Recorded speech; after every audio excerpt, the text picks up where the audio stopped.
What have we got is the right to have sex with consenting adults in private. There is nothing more that we have.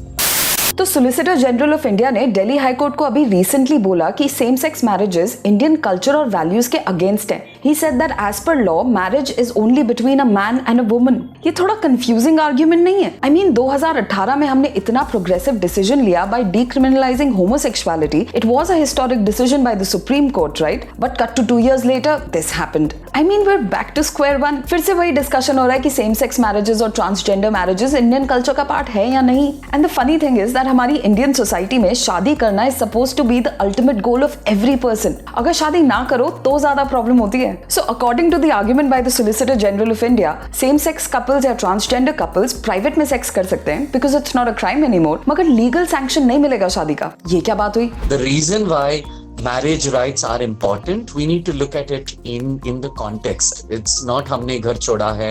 Looking at the right to go, and if at all I'm in a company where where my partner is given health benefits, like 50% health benefits or 100% health benefits at a family, I'm looking for someone who, an insurance company without any complexity, to be able to recognize my partner as my family. So I'm looking for those rights. I'm looking for the right to buy property with my partner. I'm looking for the right for my partner to inherit my property after I die. And there have been a lot of gay weddings, a lot of lesbian weddings, a lot of trans weddings, a lot of gender non-binary weddings that have happened in this, even before Section 377 was read down, and even after Section 377 has read down. This will only give them legal sanction, and legal sanction is important for all the points that I raised. You know, there is no official data about the LGBTQI population in the country, but according to the figures submitted by the government of India to the Supreme Court in 2012, there were about 2.5 million gay people in India and 4.8 million transgender people. And it's kind of safe to say that the real numbers would be far greater.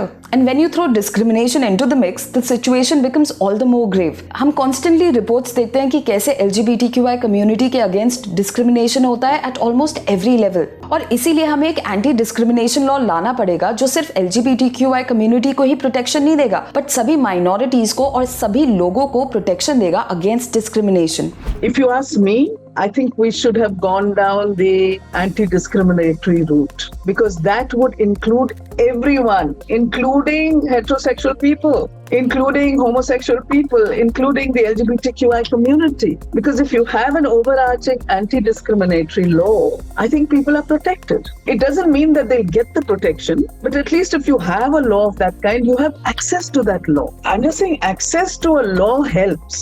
It protects us. An anti-discriminatory law would have been fantastic. And really, just talking about the Hindu Marriage Act, I think is problematic. The point is, no matter what your arguments are for denying basic rights to somebody, an anti-discriminatory law will, I think, to a large extent help. You know, while the Constitution says that right to equality is our fundamental right, we don't have a comprehensive anti-discrimination law to back it up. If we have one, then maybe the change in the mindset will happen sooner. So how do we ensure that this happens? How can we bring about a change? How can we ensure that the LGBTQI community gets the same rights which the rest of the society takes for granted? See, the change will not happen overnight, and it has to happen at many levels. One is that we need to challenge it in courts. And since it's almost impossible to get everyone on the same page in our country, we have to educate people in our own circles, be it our family, our friends, our relatives, our co-workers, etc. Because the more we stand up for the community, the more normalized it would be, the more accepting an idea it would be, the more empowering it would be for the LGBTQI community. And who knows, maybe soon enough we'll see same-sex couples or transgender couples marry whosoever they want to with a legal sanction. Yes, I'm thinking aloud, but what do you think? Tell me in the comments below, and for more such videos, keep watching India Times.